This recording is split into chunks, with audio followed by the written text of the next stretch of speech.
What is up, Rally Towel Sports family? Good evening and welcome to the show. Corey will be joining us here soon. Aaron does not have power currently, so he will not be with us this evening. Mr. Gottschall, how are you, sir? Parched. Great. Great. I got to, obviously this isn't a fantasy football podcast. We're not going to go through all that, but I am in two leagues. I'm hanging out on a bye this week. So I'm in a good spot. You got to be loving life right now, fella.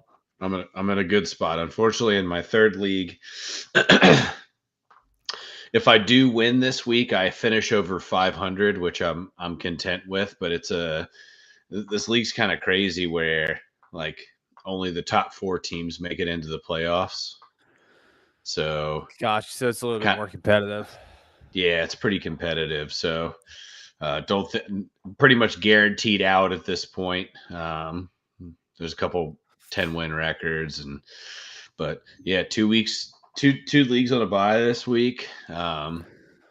Yeah, it's Number a one win. overall seed in both of those leagues too. So feeling pretty good about that, man. I've had some. I kind of got ripped on in one of the leagues I was in because my running backs were Joe Mixon and Chase Brown, and it just turns out, they turned out to They've be had two of the phenomenal top 10 seasons. fantasy performing seasons. Yeah, and I remember Yeah, even that's talking to great. you about it, and I was like, dude, I'm pretty thin, but I do have CD Lamb and Justin Jefferson, so I made a mid-season acquisition, CD Lamb for Josh Jacobs straight up, 3 weeks before Dak Prescott got hurt. So worked out pretty good for me. Not Yeah, great for the other guy, but real nice for me. So yeah, I'm absolutely. looking at a position too where I don't have a ton of guys that are going to be kind of sitting in the next couple of weeks. Mostly guys that are going to be fighting for either first place in their division, wild card spots, whatever. So I should be in a pretty decent position here, buddy. Nice. Yeah, I in one league I drafted Christian McCaffrey with number one overall pick. So that league was Sure, done before it started. sure, Um I just wasn't able to build back from it. The rosters were like deep, so there wasn't anything like available on waivers that was worth a shit. So it was just really right. tough to fight back in that league. In another league, I had the most points scored against me. Um, it's just tough when you just constantly week in and week out have the best. I had I had the Jerry Judy game and I had one of the Jamar Chase games. So I had the Jamar game where he had like in Josh's league like seven, like the record. It was like almost 80 points. Yeah, And then I lost. If I would not have lost because of Jerry Judy going off, I would be in the playoffs right now. yeah, So yeah. You'd be right in the mix. that and I had four separate losses that combined for 10 points. Like that was the difference. It's brutal. So it's It's brutal. just wasn't my year in Josh's league. Um, I'm in fourth place in that dynasty league that I joined with Corey.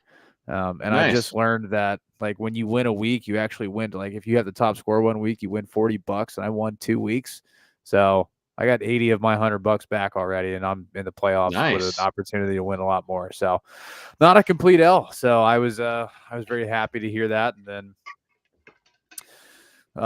in my gaming league, I'm in the playoffs. So I won last week because I made the playoffs because Brandon Aubrey scored 10 points. I won by Hell yeah. point nine. I finally had one of those close games go my way. So, in the playoffs, 2 out of 4 leagues, I'll take it. Almost got my money back and won already. So it's been a good fantasy year overall. Just Yeah, obviously, called a dub. yeah, call to win, baby. So Corey, like I said, Corey's gonna be joining us here soon. The newest addition to the family. Got some vaccinations today, and he's just not handling it very well. So It is a pain in the ass for them. yeah, he's taking care of that, but he'll be joining us shortly.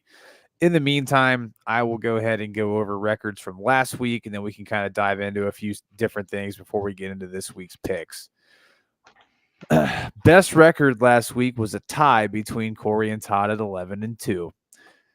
You both Nice. missed different games, though. He took the Titans over the Jags and the Bills over the Rams, and you had the Bills over the Rams, but you had the Chargers over the Chiefs. So did. Corey lone wolf the Chiefs, and man, the Chiefs should have lost that game. Yep. Oh, yeah, I mean they had no Yep. reason to win that football game. So, Yep. but it is what it is. They still somehow find a way to win. Obviously, I will never. Before you move on, I just want to say the point differential for Kansas City after 14 weeks of games is plus 56, and they are 11-2 or 12 and no, 1. 12-1, whatever it is. Yeah, That's bananas. that. I mean, That's such a small that's luck, differential. right? It That's has to luck. be. That's less than a Yeah, touchdown a it's luck. week. Yeah. Like, So yeah, it's just luck. nuts. We'll call it luck. Nuts. Yeah, best record in the chat belonged to Tez. He was 10-3. So it was weird. It was kind of like a lone wolf for the panel because we all took the Seahawks, and the chat everybody took the Cardinals. So, I think that's the first time that this year that's happened where we got them right, and the chat didn't. Nobody took the Seahawks. So that was kind of funny. Really? Yeah, everybody in the chat took the Interesting. Cardinals. It was pretty interesting.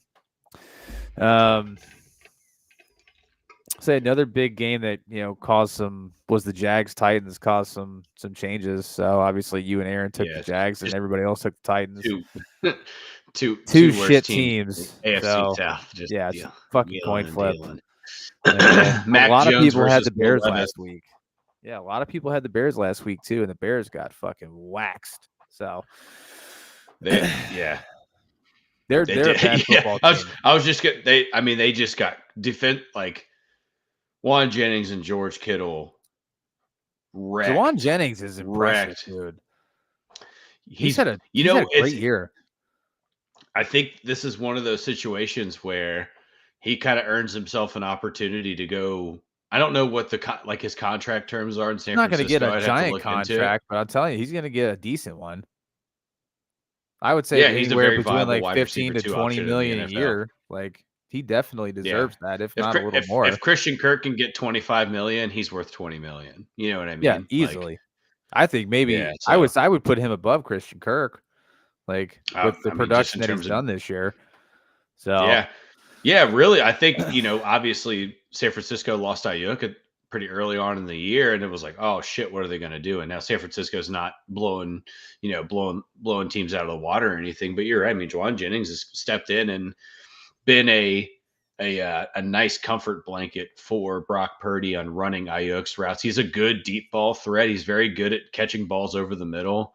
Like, I mean, last year we only saw flashes in the pan because Ayuk and Debo were having such great years. Yeah, that Jennings' only good games were like if somebody didn't play, and he had a couple monster games last year too. So yeah, there is something there. Oh, for sure, absolutely.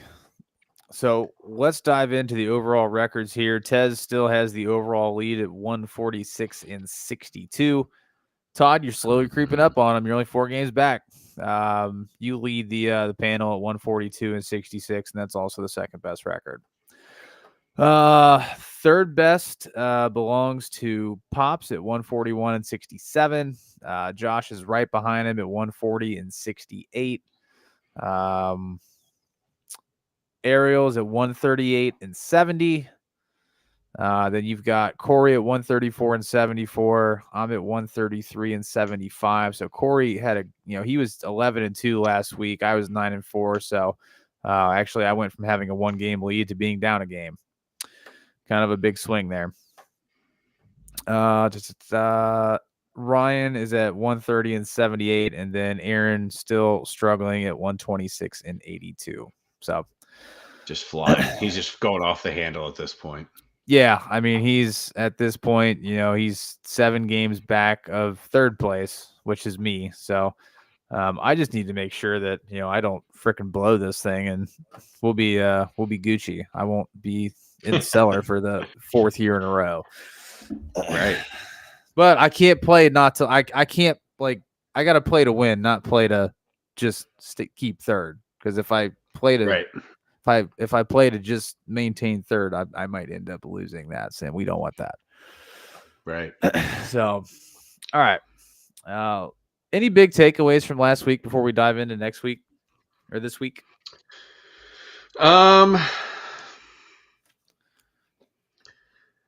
Honestly, man, I think I think the records reflect pretty much everything kind of went as expected for the most part.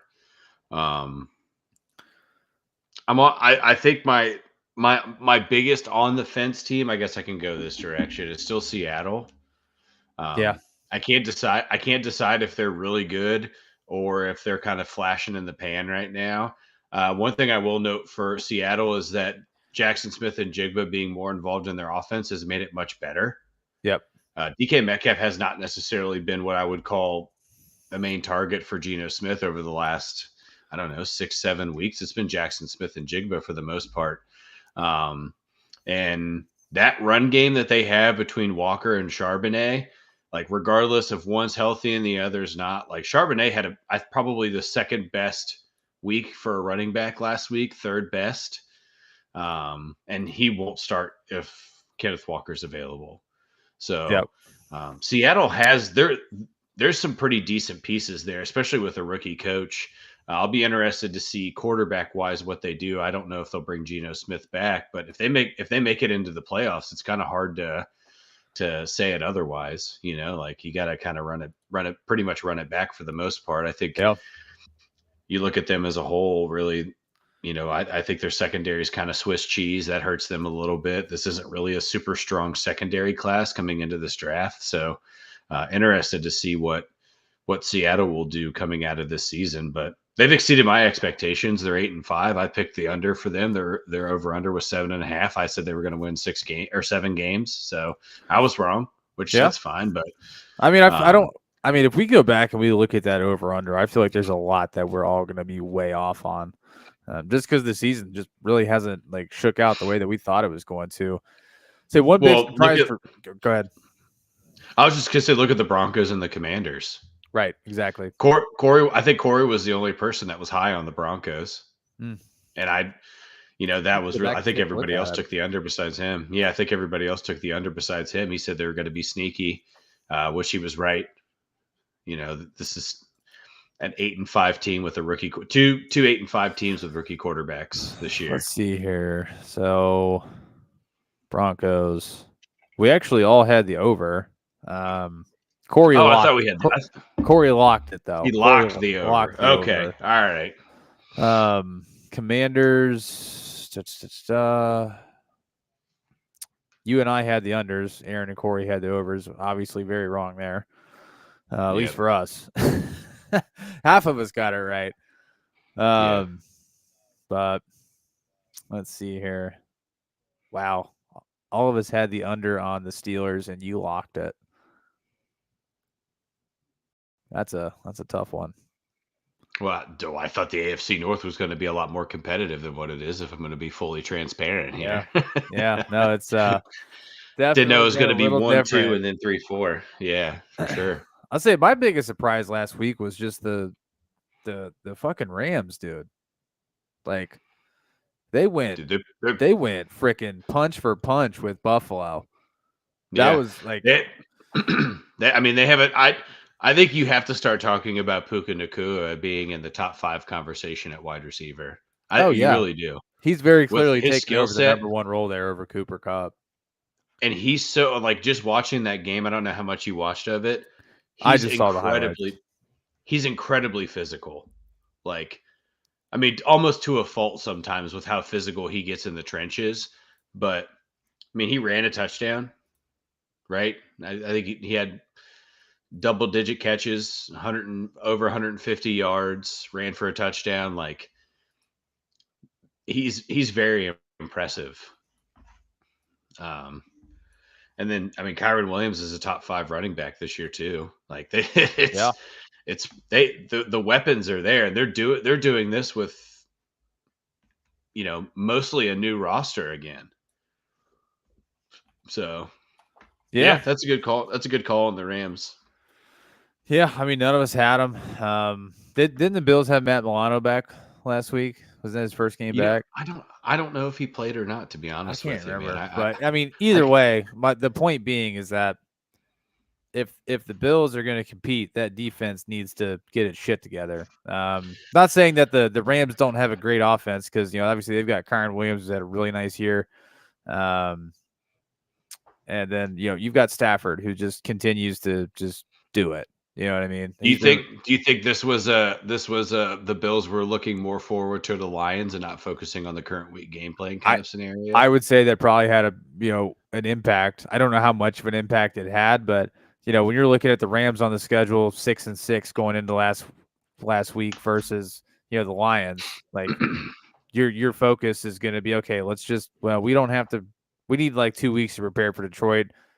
We should be able to beat them. Like maybe that was the mentality, and obviously it bit him in the ass. So Yeah, and also if it was the case, just don't forget that Josh Allen ran for 3 and threw 3 and had oh, over dude, 300 Josh yards. Allen played one of the best Nuts. games of the season, like I think. I arguably. mean, Like you're I don't know looking if at you can argue that's it. one of the best.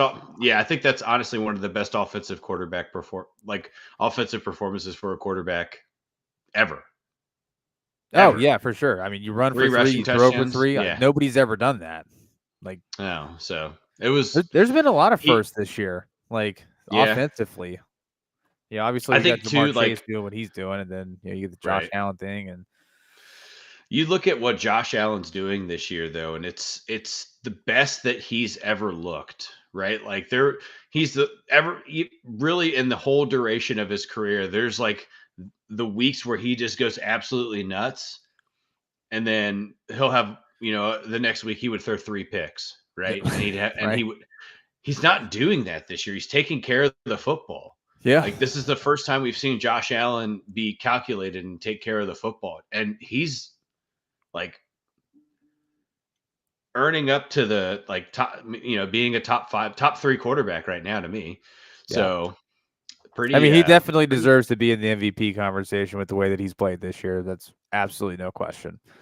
yeah, for sure. All right, man. Well, let's dive into it here. We've got the Rams, who we were just talking about, on the road in San Francisco. So we got a divisional matchup here. 49ers obviously coming off a dominating win over the Bears. Rams freaking shootout with the Bills. Ended up pulling that one out. Aaron's taking the Rams this week on the road. I have no idea what I'm doing here. I'm going to be completely honest because, I think the Bears are just that bad. I think that's where I kind of land with this. Like, the Bears made the 49ers look really, really freaking good.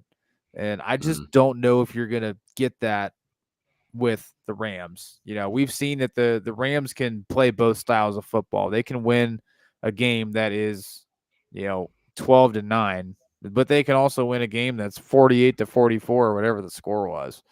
So right. I'm going to take the Rams on the road here. I don't trust this 49ers team. They're still not completely, 100% healthy. They're on a third string running back.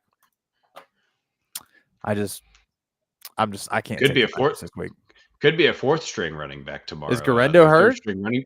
Yeah, he's questionable. Oh my goodness. Um, yeah, so no Trent Williams, possibly no Garendo. I do think you're right. I think that I think Chicago as a whole is not good. Um, this is a team that fired their head coach, so I don't expect them to go out and blazing saddles and take care of business. Sure. But on the other hand, I don't think the 49ers are special right now, right? Like I think that they're playing very average football for the most part. They're not really, like you said, Purdy had a nice game, um, but in the same sentiment, a lot of what they did was built off of plays that should have been ball thrown, tackle. George Kittle had a couple of really, really big plays in the first half that Well, got them into the red zone to score. But I think Sean McVay just draws it up better than that, right? He'll be oh yeah, prepared for that. This is a divisional matchup too, so it means something to the Rams, and this puts them right back into the position of being in the wild card conversation. absolutely. Um, They could be a scary being team if they get in.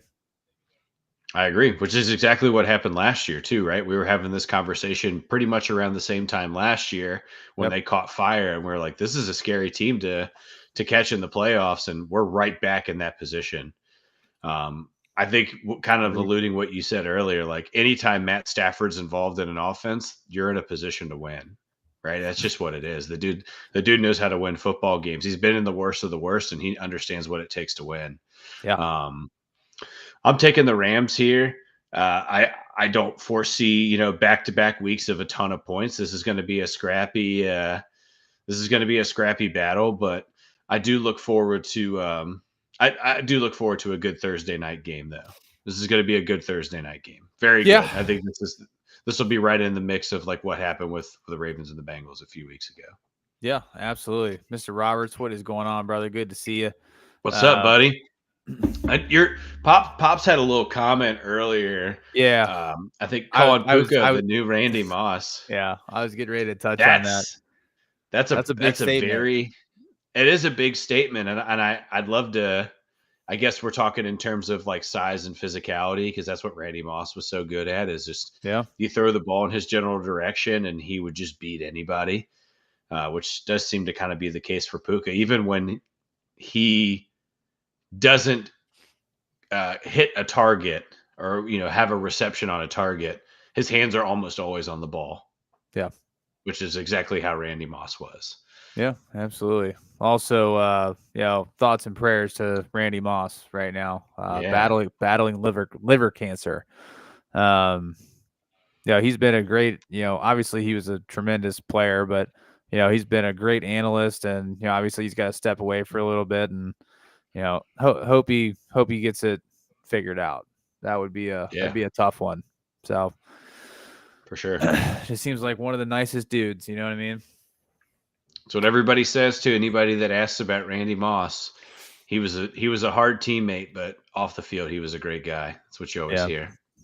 yeah. I mean, yeah, just sad. It's cancer's a bitch, and hopefully he can battle through it and get back to doing what he's awesome at. So, all right, let's move forward. Next game, we shouldn't really have too much to talk about here. I've got the Commanders on the road versus the Saints.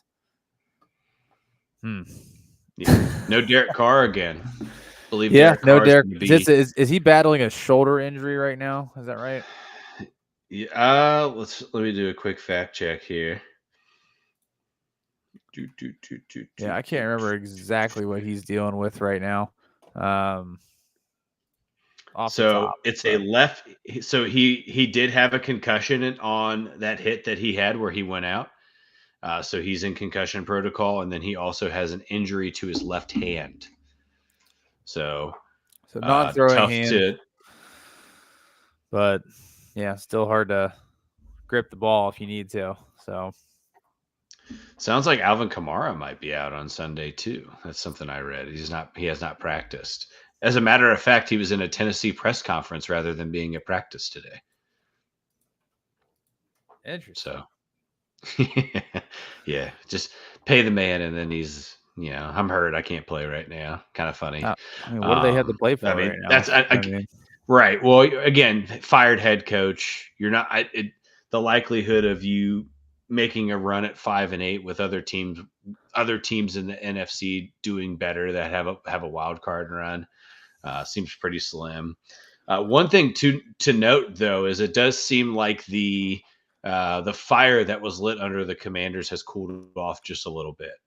yes, Just I would something agree to, with to, that. to kind of consider. It seems like teams are getting better prepared for Jaden Daniels and what he's doing. Um, Another part of the Commanders' offense that kind of sucks is Noah Brown's out for the season. I did So not know just, that. just yeah, just announced today he's going to be out for the rest of the season. So something to That's just tough for kind of them. acknowledge there. Yeah, I mean, you talked about it. That's pretty much his sure-handed guy in terms of that receiving core. There's still talent there, obviously, but look for Luke McCaffrey to start getting some more targets. That's just a name to throw out there. The guy that they drafted in the third or fourth round this year. And Yep. then also another guy is Diami Brown. I think that's an interesting guy that you'll probably see pop up a little bit more frequently and more of a gadgety slot receiver. So, Yeah. um, yeah, and I think that obviously I'm saying that the Commanders dropped a fucking bomb on the Titans, but I don't really put too much into that, Yeah, right? Like they put 42 on Tennessee, and I kind of expect a good football team to be able to put points up against the Titans right now. They're in a bad spot, yeah. but um, they've got kind of the Commanders after this week. I'm looking at their schedule now. They've got the Eagles at home, the Falcons at home, and then the Cowboys on the road to wrap out the year. So it'd be nice to They can get make a win number run. 9 here, and then you don't have to force 2 wins to get into in these last 3 weeks after this. You can grab this win, and then hopefully you can take one from Dallas, Atlanta, both and Atlanta or right. You don't have to win 2 of your last 3. You can win one of your last 3 and still get in a wild card spot here. Yeah, yeah. No, it's Noah Brown's not a guy that's going to light up the stat sheet typically. He's more of like a Heath Miller esque type tight end where he's going to catch the ball when you need him to make a play and get a first down. That's Noah Yep. Brown. That's his style of play. He's not going to go out there and have 10 catches for 120 yards and 2 touchdowns. He's going to have maybe 3 or 4 catches for 35 yards, but those 35 yards are going to be some of the most important yards in the football game. And Yep. tough L for them, but yeah, I think they take this one over the Saints for sure. All right, time to talk about these Kansas City Chiefs. Chiefs are on the road in Cleveland. God, I hope Jameis can do it this week. He did have kind of an off week, so we might have an on week from Jameis here. I don't know what I would consider an on week for him. He's just, he's throwing 2 picks a week right now. That's pretty much as consistent. I think he's going to creep very quickly into the leading the league in interceptions to round out this year and playing half of the season that, Mahomes and Jordan Love and those guys that are leading the league in interceptions are. Yeah. All that Um, being said, I'm taking the Chiefs. yeah, it's hard not to pick Kansas City right now for anything, right? Like I've You been have burned to. every time I haven't picked them. Yeah. Um, again, This is the one game I would love to be wrong. yeah, yeah. So Kansas City after this week too. Just a note: um, Texans, Steelers, Broncos. So um, last 3 weeks of this schedule, not to Kansas City's favor. Yeah. And there's a good chance that if they drop one and Buffalo beats Detroit this week, which we'll talk about, I'm sure, once Corey gets on here, you want that number 1 seed, you want that bye. And if Kansas City were to slip and lose a couple and Buffalo picks back up, they both have to put all in week 18. So Yeah. tough I mean, schedule for the, tough the, tough the, sledding. the Steelers aren't completely out of the realm of that number 1 seed in the AFC either. No, Um, no, if these last few weeks shake out where some of these the Bills dropped one last week, if the Chiefs can find a way to drop 1 or 2 games, like or at least lose 1 or 2 games, and Steelers keep winning, they could very well find themselves at the top of the conference, which would be bananas. I don't yeah. think. Buffalo and Pittsburgh have the same record right now. They're both 10-3. Yeah, yeah, we'll see, man. Still hot. Ariel's still high on your Steelers, buddy. He's high on them. Ariel, I appreciate it. I think the big thing. Well, we'll dive into that when we get to them. Obviously, Pittsburgh's got a very, very big matchup this week. But I think the thing that separates them from the Chiefs is just the defense. It's, but we'll dive into it. The one thing I would like to note from the Browns game last week, I was blown away that Kadarius Toney was on a roster. Just Well, he blown got away. cut. Oh, I'm He's aware. gone. They Yeah, cut him. yeah. Yeah. I mean, He you was have to. Like he yeah. caught the punt. He threw it at Skowronek, right? Skowronek. Yeah, Skowronek. And then the very next punt, he fumbled it, and then Skowronek got it. Like what? He was Karma. actively on the Browns roster for like 74 hours. Yeah, we literally saw karma happen live, and it was He's not hilarious. he's also not a guy that needs to be taunting anyone. He's a walking mistake on the field. Yeah.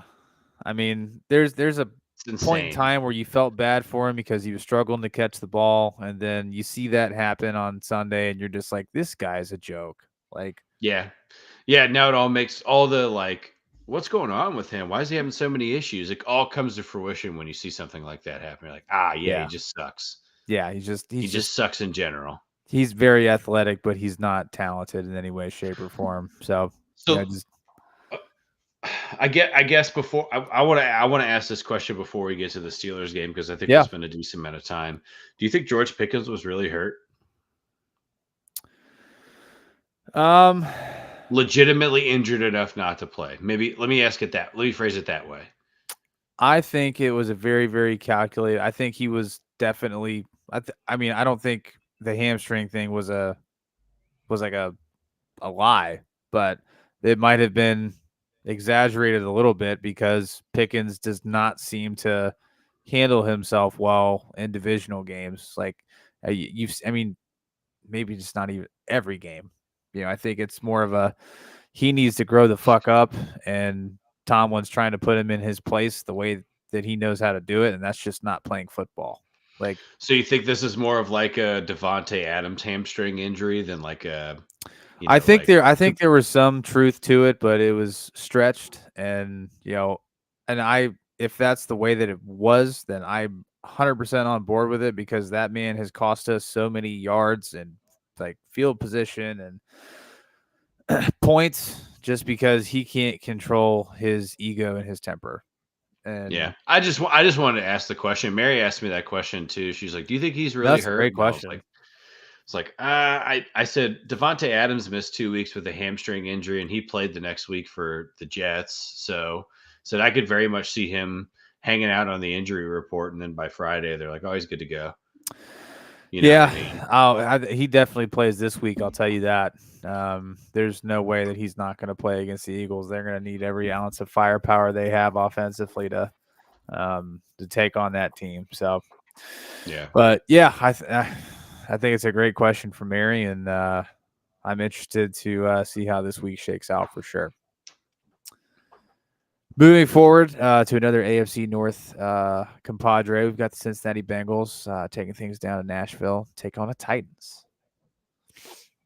Bengals and Joe Burrow, dude, looked incredible last week. It's just kind of week in and week out. You're just getting used to it, I guess. Like the dude's Yeah. he's just gonna throw for 300 yards and 3 touchdowns, and that's it. That is what it is. Like Yeah. you That's know, his game. that's you're gonna have to find as the Titans, you're gonna have to find a way to match that because you're not gonna stop it. That's all I know. Like you're not Right.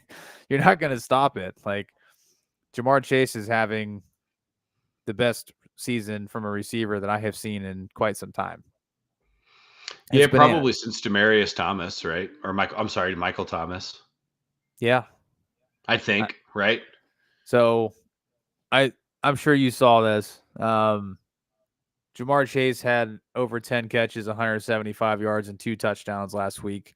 He was the first person to do it since Jamar Chase did it like 3 weeks ago. And then from that point, 3 weeks ago, the person to do it prior was also Jamar Chase. And Yeah. all It's, three of those it's, happened this season. yeah. Like It's 10 insane. catches, 175 yards, and 2 touchdowns in 3 different games this year. That It's is insane. unbelievable. Yeah. And the thing about it is, like, there is no question marks that this man is going to get the fucking bag this offseason. Not a question. You have to So pay him. I mean, you're in a position now where you have to 110%. The if they would have made the deal negotiations look before the different. season, they would have gotten off a little bit cheaper. Probably a lot cheaper. Yeah. Well, I don't. Not a lot cheaper, right? I kind of alluded to that in our group chat earlier. I said I think the deal would have looked a lot different. You would have secured him for less, right? I think, and I mean less guaranteed money, right? That's kind of what I was trying to get to. I just wasn't in a Gotcha. position to have a really long, drawn out conversation about it. That's fair. Um, but I think the guaranteed money would have looked different. Would have been more incentive laden. Now you're in a position where he's in the driver's seat, and you're everybody on the Bengals front office is sitting bitch. That's what it is, right? Oh, that's the best way I can describe it. Jamar. I mean, yeah, there's all that leverage sits on his side of the table, and it's not even close. So No, nope, not even close at all. And just some, and I'm sure Corio, once he hops on here, he'll probably have a couple points from the game too. yeah, we'll Just some circle back. things I want to note. The run defense played uh, the worst that it's played in some time, and Oh, Rico Dowdle maybe got whatever he wanted. some of that is, and again, this is not me making. I'm not making an excuse here. Is they did get to a point in the second half where they did start slowing him down a little bit and force Cooper Rush to throw the ball, which he's not a starting quarterback. He's not going to beat you over the air. Yep. So maybe it was like, all right, beat us on the ground, get in the end zone on the ground, right? Because the Cowboys are one of the worst red zone offenses in the NFL just in general. Yeah. But good pressure on Cooper Rush in that game. Joseph Asai sack 3 weeks in a row. Trey Hendrickson still leading the league, got another sack in that game. A lot of consistent pressure on Cooper Rush. Lou Anarumo schemed up some pretty good plays to force incomplete passes, turnovers, whatever the circumstances were. But I'm saying all of that, and that's 110% what you should be doing to a backup quarterback in the NFL. Absolutely. Just at any time. And the point I'm getting at is that they're facing what I would consider to be another backup quarterback in the NFL this week. Like Will Levis is not a long-term starter in the Titans playbook. This is an opportunity for them to continue to get really high draft picks for the next year or so, and kind of build the weapons around, and then go out and get somebody that's going to be able to lead the offense better. Very similar to Dallas, to Tennessee's offensive line is pretty banged up. They've had to shift a lot of people around. It's the second most penalized offensive line in football. So look for for Cincinnati trying to force some mistakes on the offensive side of the ball for Tennessee. And Brian Callahan came out today and said that Joe Burrow will very likely be a Hall of Famer at some point in time. It's his former offensive coordinator. Giving that compliment to, a young quarterback. I think that's just something to note that, real recognize real. I think that's a good thing that's a pretty safe sentiment there. Absolutely. But yeah, kind of unfortunately if you're a football fan, I don't know if this will be a very exciting game in general, unfortunately. Well, I'm going to go ahead and bring Corey, and I do want to add something real quick. Mr. James, welcome. You remember when Bobby Boucher came in at halftime and the Mud Dogs won the Bourbon Bowl? Hell yeah. Amazon, $14. What a freaking steal. What a Midwest thing. When someone's like, hey, I really like that thing. If you got a great deal on it, the first thing out of our mouths is how cheap it was. Steal. Yeah. $14.99. Yep.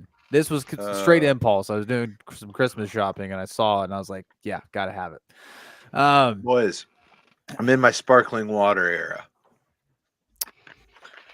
Interesting. Plain Italian sparkling mineral water. Just regular water over here. And Mylar Elite, but I mean, there you go. You're approaching upper middle class with a sparkling water there, buddy. And it's quality. Yeah. Yeah. Costco, baby. That's good. The one thing I wanted to add, expect Tony Pollard to have a fucking monster day. Did not practice today. That's fine. If he starts, he's going to have a big day. Bengals run defense is freaking Swiss cheese. That's all I got to say. So he's going to get his, but the Titans are not going to have enough. So I'm definitely taking the Bengals this week. Corey, do you have anything to add before we do your speed run here real quick? What did we talk about already? Just Jamar Chase is the shit. Joe Burrow is tearing it up. Bengals defense is atrocious. Yeah, the Bengals. Well, no, that's not it. That's not all we talked about. I'll give you my synopsis. I was giving you the quick recap. You're not far off, Bob. I mean, that's a pretty good assessment of this football team. They're a bad football team. Let's just put it that way. Yeah. So what I said was Joseph Asai has had a sack 3 weeks in a row now. Hey, Trey Hendrickson. Yeah, so that's coming around. Trey Hendrickson had played a really nice game, got held about 32 times on 57 defensive snaps, never got called, and complimented won't. Lou Anarumo and complimented Lou Anarumo for actually kind of like showing different fronts and making changes and doing the things that they should be doing against a backup quarterback in the NFL, kind of leading into that they're playing another backup quarterback in the NFL. Will Levis is not a long-term starter in the NFL and the way that the game is played or what's expected of a quarterback. So I foresee them being similar because of the offensive line woes that Tennessee's kind of currently living with as well, with injuries and rotating players out of position or secondary positions or what have you. Yeah, I don't know if I'm ready to write off Will Levis long term just because of the renaissance that we've seen out of some quarterbacks as of late. I'll definitely. I mean, I've have said that it's not looking good. That's for sure. But yeah, is he a starting quarterback long term? Doesn't look like it. That's for sure. Right. I guess Joseph Asai played on almost every snap. Got way more snaps than Sam Hubbard, if I'm not mistaken. Yep. Whatever. I mean, he's on the way out the door in Cincinnati, so I think it has to be, but I mean, this it's one thing to sit here and talk about what we would do as GMs, like put our GM's hat on, but just knowing this team, they won't do the things that it's pretty obvious need to be done. Like Todd and I mentioned today earlier in our private group chat. This is for all the fans here. Sam Hubbard needs to be cut at the end of the season. Jermaine Pratt needs to be cut at the end of the season. Sheldon Rankins need to be cut at the end of the season. Mike Hilton needs to be cut at the end of the season. There's a lot of dead old weight on this defense that is taking up a decent amount of cap space that if you do get rid of, one, it frees you up to make more sure thing acquisitions. Like, I don't know, Jamar Chase, T. Higgins, Trey Hendrickson, guys that are good. And it makes sense to just lock those guys down at their market value because then everything else just gets easier. You've got your number one pass rusher. You've got your top two wide receivers, right? Everything else, you just have less to worry about. Mm-hmm. Got less things moving around at one time and you can laser focus elsewhere. And that makes a lot of sense as it's coming out of my mouth and as Todd and I were talking about it. But it just doesn't, this front office won't fucking do that. I'm just telling you, it's not going to happen. That's what should happen. It won't happen. And we'll be frustrated about it. Yeah. So whatever. I'm taking the Bengals. I'm not good with, like, we're not, me and the Bengals aren't on good terms right now. Let's just put it that Fair. All right. Quick speed round for the first three games. Rams on the road in San Francisco. Give me the Rams. They're 5 of their last 7. The 49ers, however, are 2 of their last 7. Okay. Commanders on the road versus New Orleans. Give me the Commies. 7-point spread, 7.5-point spread. Yeah, got that one. Cool. Chiefs, Browns. Chiefs over Browns, but Brownies cover. All righty. And we are all caught up there, ladies and gentlemen. Oh, that was it? Okay. Who did Aaron take for this game? So we all have mirrored picks first 4 games. So cool. Everybody is simpatico. Moving forward, next game on the slate should be a good one. I got the Dolphins on the road versus Houston. So, in my opinion, I think it's 2 decently evenly matched teams. Should be a decent 1 o'clock. So, Dolphins on the road versus Texans. Corey, I'll let you lead it off. Who you got? Yeah, this one is just, for me, it's kind of, as we get towards the end of the season, it's who's playing better. Not necessarily records or anything like that or stigmas. Dolphins are playing better football right now than the Houston Texans are. So I'm taking the Dolphins. Yeah. If you asked me this 2 months ago, I would have like, Texans are going to beat the shit out of them. Like, it's not even close. Yeah. I saw something really funny. It was I think it was like a reference to Talladega Nights, where he's like, yeah, sometimes you get hit in the head and you become a genius. Like, Tua has been playing some great football since coming back from his concussion. I'm not sure what exactly happened, but Yeah, he's playing out of his mind right now, and they have definitely proven that they are the better football team going into Week 15. So I will also take the Dolphins this week. Todd. Boy, I thought you guys were gonna maybe still ride the Texans train for one more week, and I was gonna be able to sneak one past you boys. No, I got the Fins too, man. I think that and we can get to it later too. Like, there's an opportunity that the Texans don't even win the AFC South at this point. So that's kind of where I currently stand with how Houston's playing and their level of productivity. Most penalized offensive line in the NFL, fellas, out of Houston, going from third least penalized last year to most penalized offensive line. Is it Laramie Tunsil down there that's having all the issues? Yeah, 14 penalties for Laramie Tunsil this year. God, that's devastating. It's a lot for a guy that you just made the highest paid left tackle in football. Yeah, 100%. 100%. Yeah. All right. Well, any other thoughts on this game, gentlemen, or you just want to keep rolling? Just a real quick note, just for like Bengals playoff picture. Out of the last 4 games, the Broncos have to lose 3, the Colts have to lose 2, and the Dolphins have to lose 2. So just throwing that out there if you're keeping score at home. So if the Broncos beat the Colts this week, they have to lose out. Just putting that in perspective. Yeah. Yeah, it's a game we'll be getting here to in a little bit. But yes, that is the Bengals need a lot of love to get into the playoffs. So, they've lost a lot of games this year. They shouldn't be in this position to begin with, but that's what they need to do moving forward. There's no sense in focusing on the past. So, we'll see how it shakes out. Speaking of the AFC North, I've got the Ravens on the road taking on the Giants. I don't think we have a ton for this game, guys, but any thoughts while I'm autofilling everybody? Cam Ward's going to look pretty good in a Giants uniform next year. Is he the number 1? I think Shadir Sanders goes number 1 if the Raiders get the number 1 pick. Ugh. I'm not saying that out of I think Shadir Sanders is a better I know, but I don't get it. I don't get it. Who watches him play and is like, yeah, he's got it. I just don't. What are we just watching different football? Like, am I crazy? I think it's all. Crazy. I think a lot of it's hype just because he plays both sides of the ball. Or I'm sorry, that's Travis Hunter. Not Travis Hunter. Yeah, Shadir. My bad. No, I think Shadir Sanders is very athletic, and he does a lot of really good things. But I don't think he's the best quarterback in this draft class. I don't think he's the second. Cam Ward. Oh, you do? Okay. Oh yeah, absolutely. I think that he's the most polished quarterback. Makes the best decisions. Doesn't try to a lot of.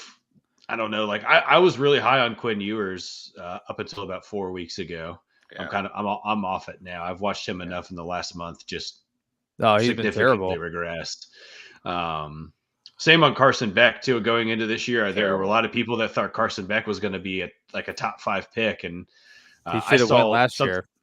Well, I saw something today that his draw to comparison for a current NFL quarterback is Will Levis, and you guys just heard how I spoke about him. So, not really, blowing the doors off the place, right? But yeah, I think Cam Ward's the best quarterback in this draft class. Who do you think it is? I got 2 that I'm falling in love with every day that I watch them a little bit more. Drew Aller and Dylan Gabriel. I really like the way that these guys are able to move in the pocket, but it's not their go-to, is not running. And another thing that really impresses me about both of them is how fast they get the ball out.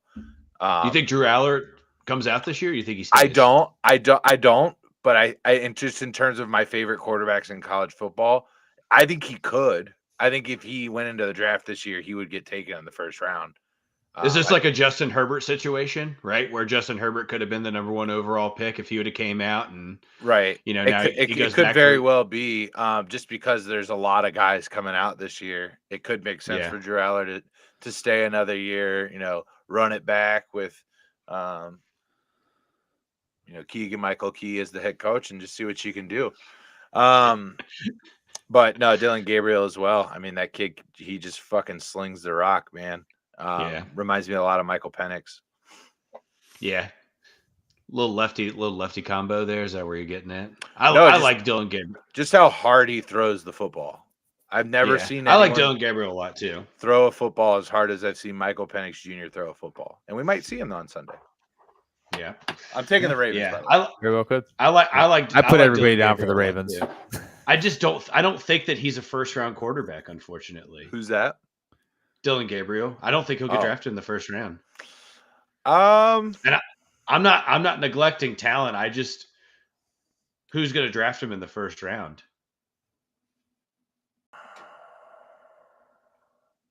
Pittsburgh. I think they'll take Jalen Miller over Dylan Gabriel. Or let me rephrase that. I think Jalen Miller will be drafted before Dylan Gabriel. What about the Jets? Yeah, maybe. What about the Seahawks? That's what we were talking about the Seahawks earlier, and like what happens if they win the NFC West? Do you bring Geno back or do you draft a quarterback? That's wild, right? Yeah. Here's a crazier one. The Dallas Cowboys. Just saying. Yeah. Just saying. Yeah. From that interview Micah Parsons did on Sunday or Monday night, did you guys watch that before the game? Yeah. No. So he was just talking about his contract and like everything, and like he's like very team oriented. It's from what he was talking about, like what's $30 to $40 million. Like if I'm making $30 million, what's the, like 40 isn't going to make me that much happier.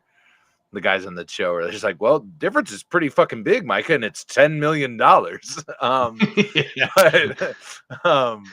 He was just talking about, it more depends on like what are we trying to do in free agency? What are we trying to do? What's the direction of the team? Like who are we trying to keep? Who are we trying to get? Like all of that stuff is important to me. And I feel like some of that might have to do with what is our direction at quarterback? Is Dak our quarterback? I don't know. Maybe I'm reading too much into it. Yeah. I think the big question mark in Dallas, more so than Dak, is who's going to be their head coach next year, too. That'll play a big factor in how things roll.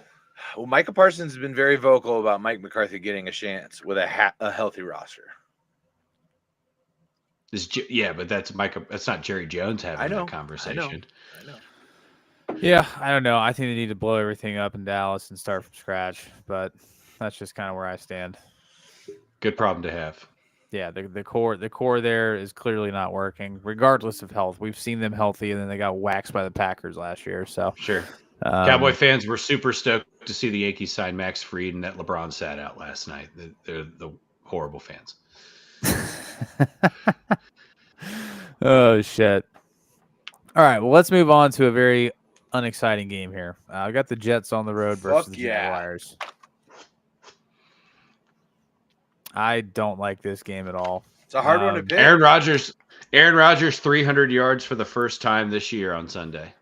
Yeah, I'm taking the Jets. I'm taking the Jets this week, boys. Took him 5 quarters, but he got it. Yeah, I'm going to take the Jets this week. I'm with you, Bob. It's just a better roster. It's a shit game. I'm taking the better team on paper.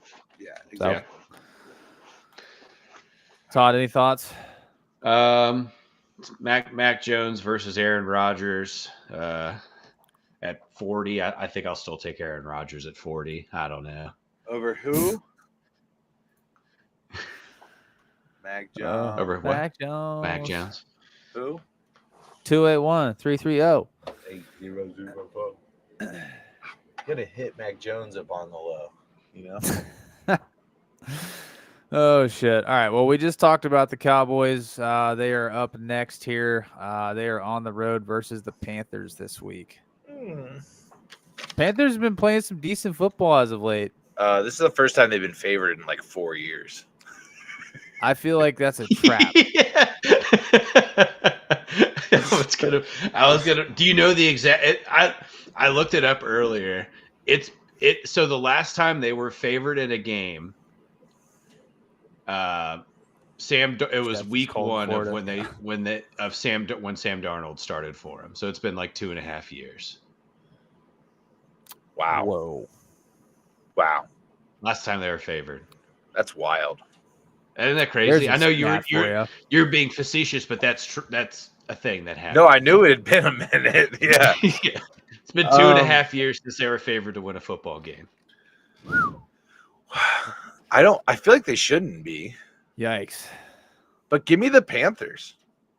Fuck yeah, dude! Give me the Panthers. I was going to take them regardless. Yeah, They've been Vegas playing knows good. something. Bryce Young has been playing very well, like almost a full 180 from where he was at to start this season. Let's call a spade a spade. Cooper Rush looked like shit on Monday night. Yeah, He's not good. I just didn't know that he couldn't throw the ball downfield. I guess my He sample was size for missing Cooper out Rush is, routes to the flat. Just Yeah. bad throws. Like Troy's just like, Yeah. yeah, you just missed that one there, Joe. Like, it's just it's bad. it was so funny to listen to him talk about Joe Burrow and then talk about Cooper Rush and just the total tone of his voice changing so drastically when that first touchdown that Jamar caught where the ball was out before he even turned around and Troy Aikman's like, that's what a good quarterback does, or a great quarterback does in the NFL. And then like the next series, Cooper Rush missed CD Lamb by like 3 yards on an 8-yard route. And Troy Aikman's like, yeah, he just missed his target. And then there was just 3 seconds of silence between him and Joe Buck. And you're like, Joe Buck probably is just staring at him like, the fuck, man. I'll tell you what. I think I've talked about it before on here. I love Joe Buck. I think he's probably one of the best announcers in all of sports. I know he catches a lot of shit, but I love Joe Buck. And I do as well. He's gotten a lot better. I love Joe Buck calling baseball. Because he does something that not a lot of people do. Is when a big play happens, he shuts up. And you just hear the crowd and everything going off. He'll make a comment like, De La Cruz, home run. And then he just shuts up. And then the crowd listen. Just lets you feel it. Exactly. He does good work. Yeah, it's like the most iconic one for me is just the call in Minnesota. Dig sideline touchdown. Yeah. Vikings win, and then he just shut up. And then you just hear the stadium just going freaking bananas. Yep. I just got chills thinking about it. It's just such a I got beautiful. I got beautiful chills when you call. said Minnesota because I knew where you were going. I was like, Yeah. oh man, that was Yeah. That was a great it's call. cold there. That's why. I'm gonna watch. I'm gonna pull that up and watch it after we're done here, just because I want to watch it now and just hear it. What are you All that being said, I feel like the Panthers being favored is a trap. I'm taking the Cowboys. All right. That I makes feel like sense. It's a good one to try to get back on. I feel like it's a trap. Trap. I don't know. I mean, you saw the way Micah Parsons left that field. That man's going to be on a mission this week not to get embarrassed by a second-year guy. That's what Ariel's saying too. He says Parsons is going to have a terrific game. He didn't play bad either, by the way. He didn't, but like they're going to right. He's going to have to do something this week to like. I'm just going to call this a get right game for the Cowboys, even though there's no getting right down there. They just beat the Commanders right before they played the Bengals too. That's what like. Yeah, it was 2 weeks ago. Yeah, I don't know, man. Like they've definitely got a more. I've got an 8-week-old Todd. Every day is a goddamn eternity here. I understand. I understand. Oh shit! All right. Well, obviously split on that one. Surprised how many people took the Panthers, but I would love to see it. This is another game where I'd just love to be wrong. You know what I mean? Like who did Aaron take? Did he take? He took the Panthers. Took the Panthers. He took the Panthers as well. So, you're a lone wolf. Where have we seen this one before? Well, it's just funny that it's a lone wolf on us all picking the Panthers. It's not. Right, When's the last time that's happened? Never. Yeah. Never. We've been doing the show for how long? How long has it been since they were favored? I think I took the Panthers beginning of the season against the Raiders when Andy Dalton made that start. Yeah. You did. For what it's worth, the Panthers were a drop pass away from winning that game. Yeah. On Sunday. Oh, yeah, absolutely. It was a close game. Which is nuts.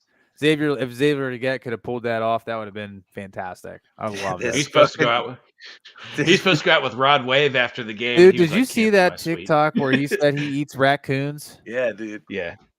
Dude. He's like, where do you get raccoons? He's like, I hunt them. Skin them. You get them. You got a dog. They're gonna get up and run at the tree. And you can take it down, man.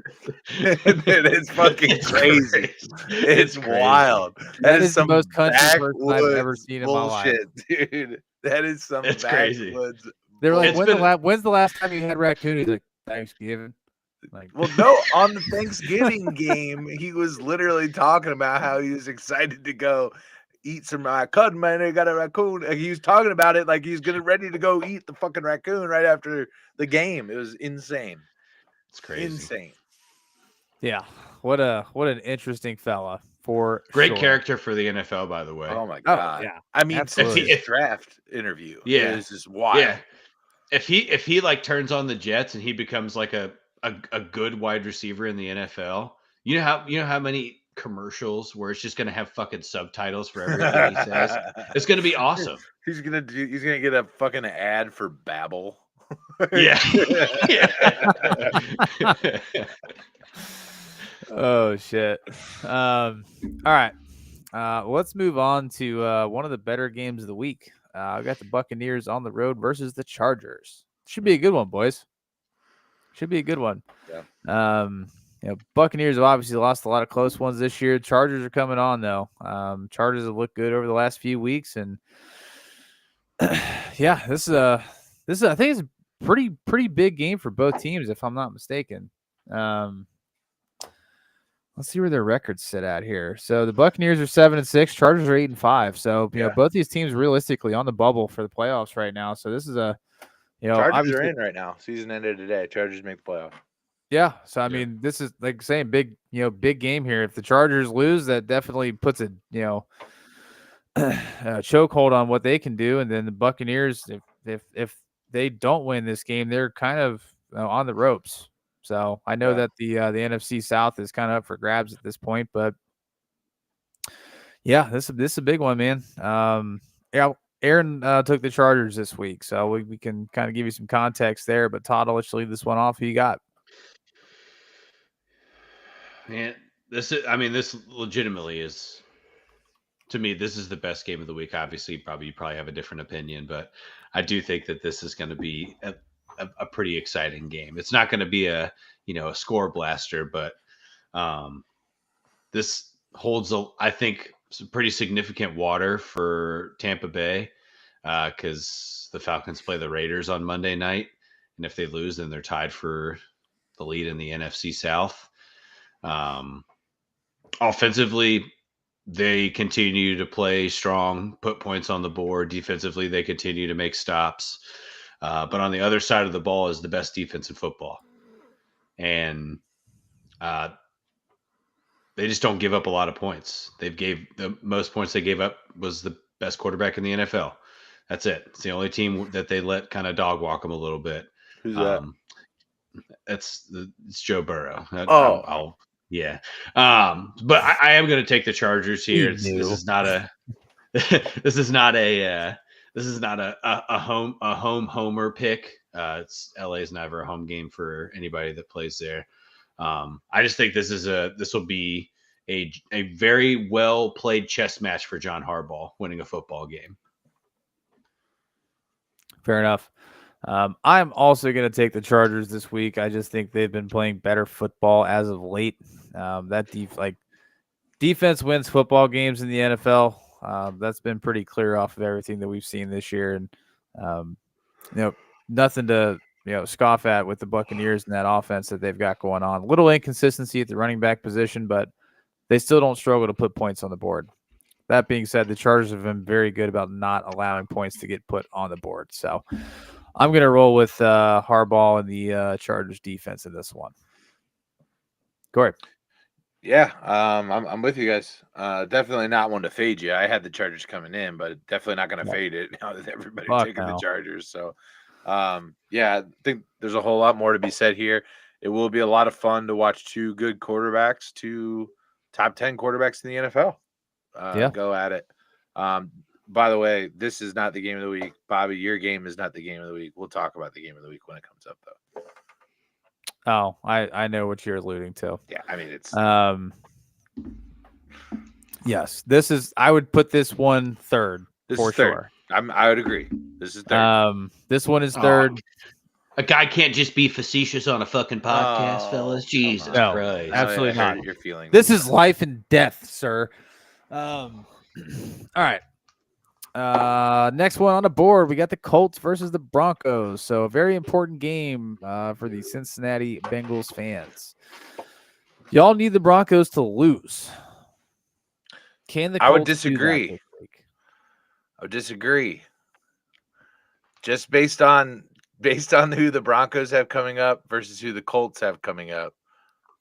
The Broncos finish Colts, Bengals, Chiefs, Steelers, or some shit like that.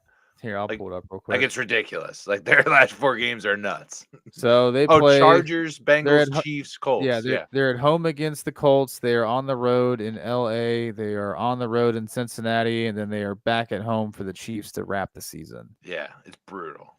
So, But those last 3 games are a gauntlet. and then the Colts have like the Jags, the Titans, and I forget. who The other Colts have obviously this game. They're at home against the Titans. They're on the road versus the Giants, and then they are The at home Jags. against the Jaguars. and they need to lose 2 of those games. Right. I don't know, dude. It's tough. It's tough to say, but yeah, like you're right. If the Broncos win, they have to lose out. Like they have to lose out. Well, if you need the Colts to lose, this would be one of the games to lose. That's all I got to say. Because Yeah, 100%. the Colts definitely have the easiest schedule going into I the know. latter It's- half of the season. It's So tough. It's tough. yeah, I'm taking the Broncos at home, boys. Aaron is as well. That defense in Denver has been very good this year. Colts offense has been extremely inconsistent.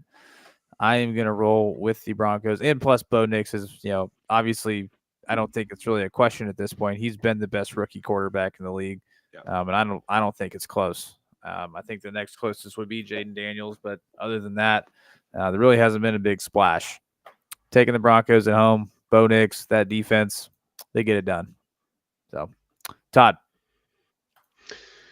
If you're Chris Ballard, are you taking Harold Fannin Jr. or Tyler Warren? I mean, It's a good question, right? so you're assuming they're probably somewhere around like pick 22. Yeah.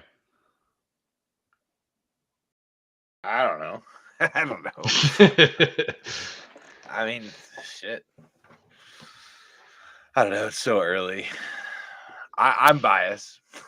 I know. who I Right. That's think why I'm is asking better. you. But I also would love for Harold Fannin Jr. to be available to the Bengals in round 2. But Right.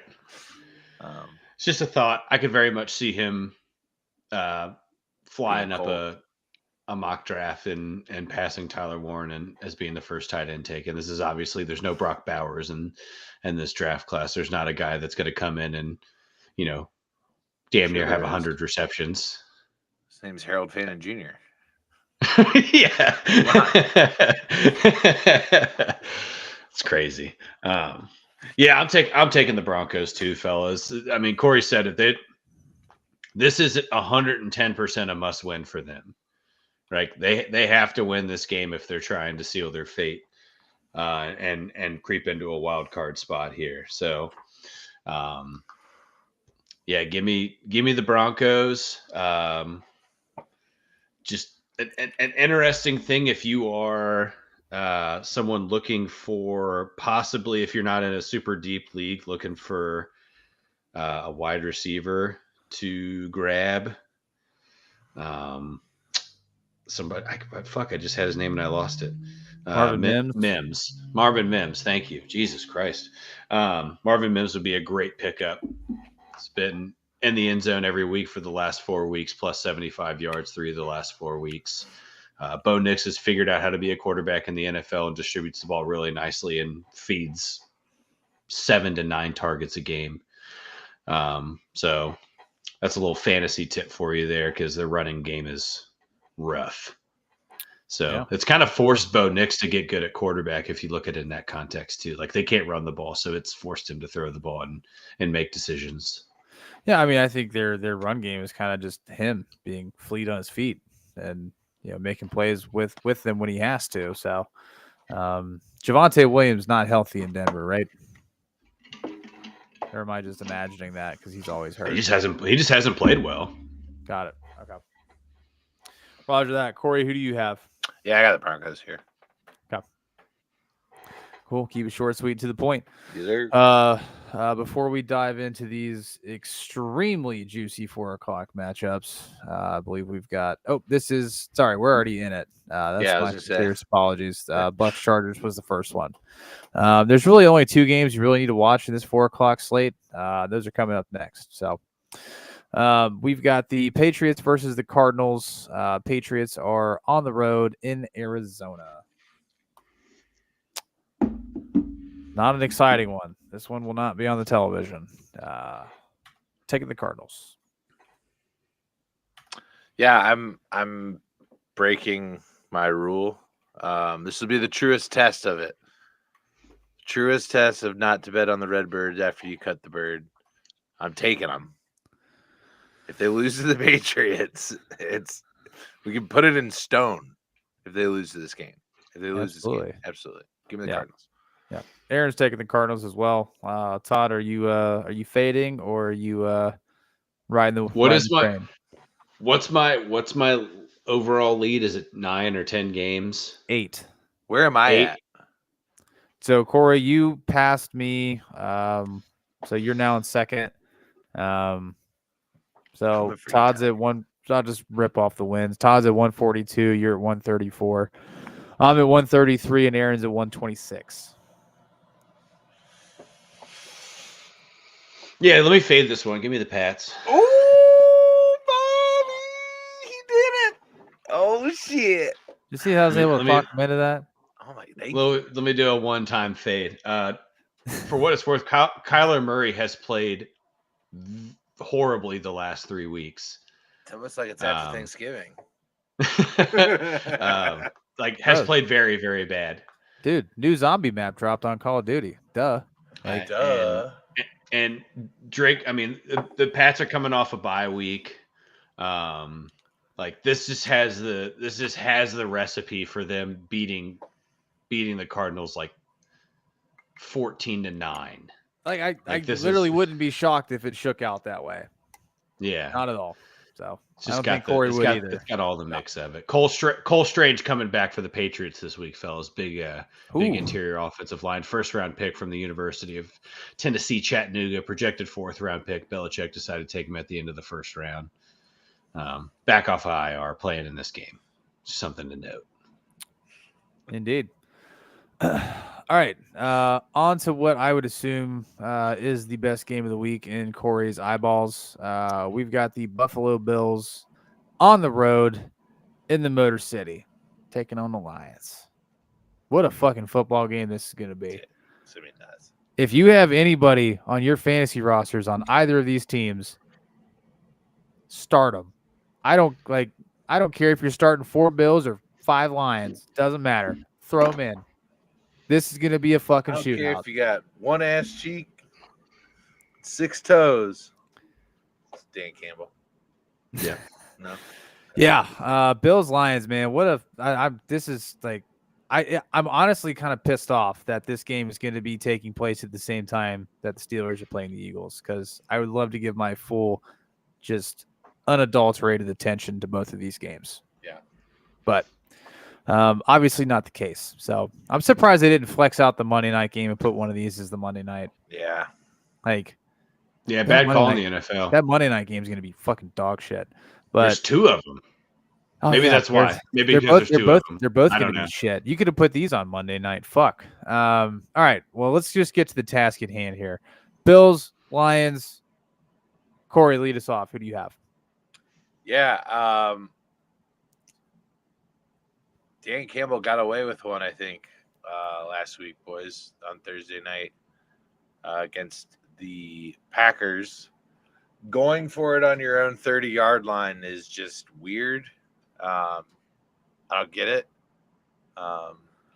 Obviously, the one at the end of the game to win the game, I love that. I love that call. I'm for that every single time. You win the game on offense. Go for it, get the first down, win the game. You almost lost the game by doing that. But they didn't, and they won. So it's okay. I think that they get checked a little bit here. And I think it's maybe it's a good thing for them. I don't know. Time will tell. But I think the Bills go into Detroit and win this football game. I think they're more complete. I think they're healthier. They're getting healthy. The Lions are banged up. And if you're going to lose one, Detroit, if you're going to lose one, this is the one to lose. It's out of conference. It's to a good football team, a team that you very well could see in New Orleans when it's all said and done. But I think the Bills get this one. I think they come in and take care of business. Josh Allen is the MVP. And he demonstrates that. You said it, Corey. This is a realistic Super Bowl matchup that we're getting in week 15, and that's awesome. That's just awesome. That's there's no other adjective to describe it outside of this is fucking awesome. Horny. Yeah, Corey, I really think you said it great. The Lions have squeaked by the last couple of weeks. They are winning games by the skin of their teeth. Yeah. And none of them have been against a team that is as powerful as the Buffalo Bills are right now. Their ability. I mean, I know the Bills lost a tough one last week. They allowed a ton of points. And that's really the only thing that is going to keep the Lions in this football game. And they have the absolute ability to just throw a massive amount of points on the board. So this is definitely going to be a shootout and a half. God, I don't know. I thought I was going to take the Bills. Aaron's taking the Lions, if that helps anybody. I'm taking the Bills this week. Taking the Bills. Just gonna set it, forget it. That's it. I don't want to talk anymore because I'll talk myself out of it. Todd. Yeah, give me the Bills. We're really drawing this thing down. It's a great game. It is the best game of the week. Obviously, I was kidding about the Bucks. Bucks Chargers is going to be a great game. I don't think you're way off on that. No, it's not the best game. I was trying to maybe get under Bobby's skin a little bit, There's 3 phenomenal games on the slate this week. Bucks Chargers is definitely one of them. Bills Lions. They're all at 4:00. And Bucks Chargers are at 1:00.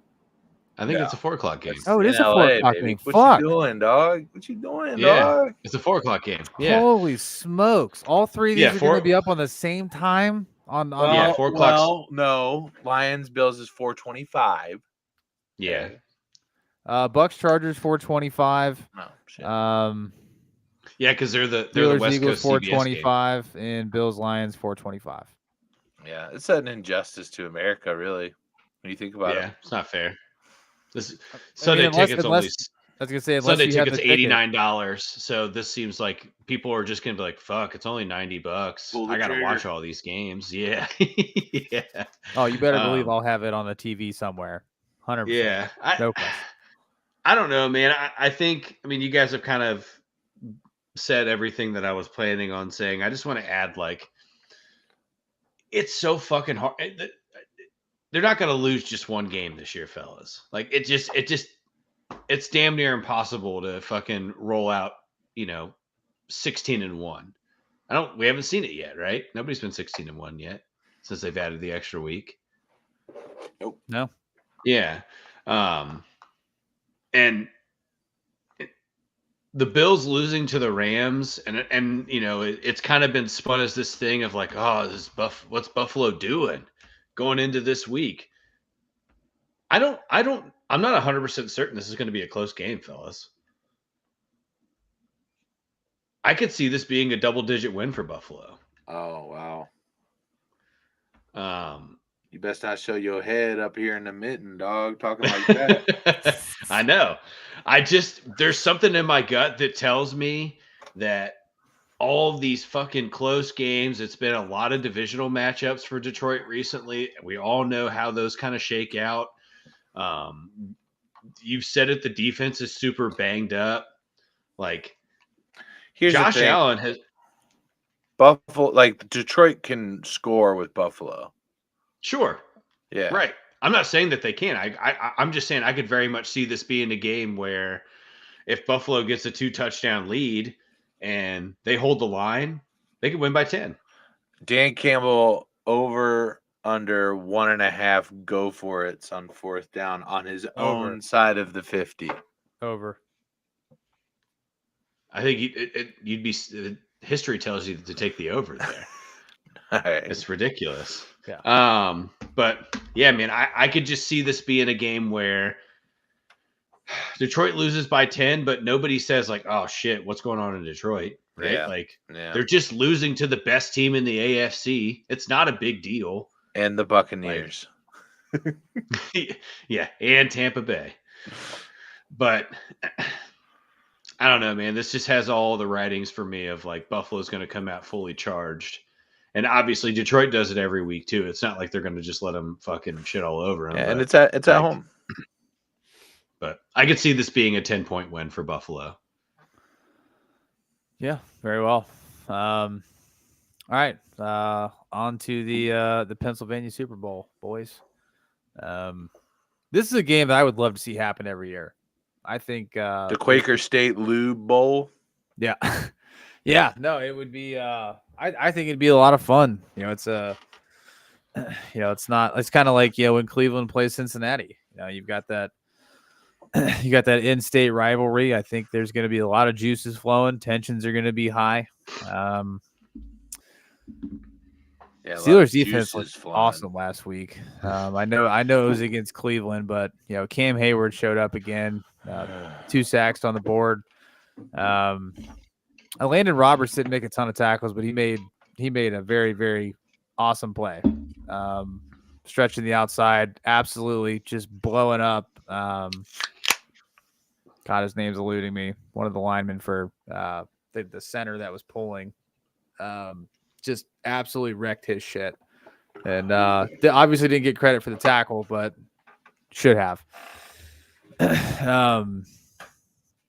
That being said, the Steelers are going to have to find a way to put some points on the board against the Eagles. They and stop Saquon Barkley. That's going to be the toughest challenge for them. They've kind of struggled a little bit against the run this year, and they're going up against the best back in the league. So, I've had no idea what I was going to do this entire week leading up to this.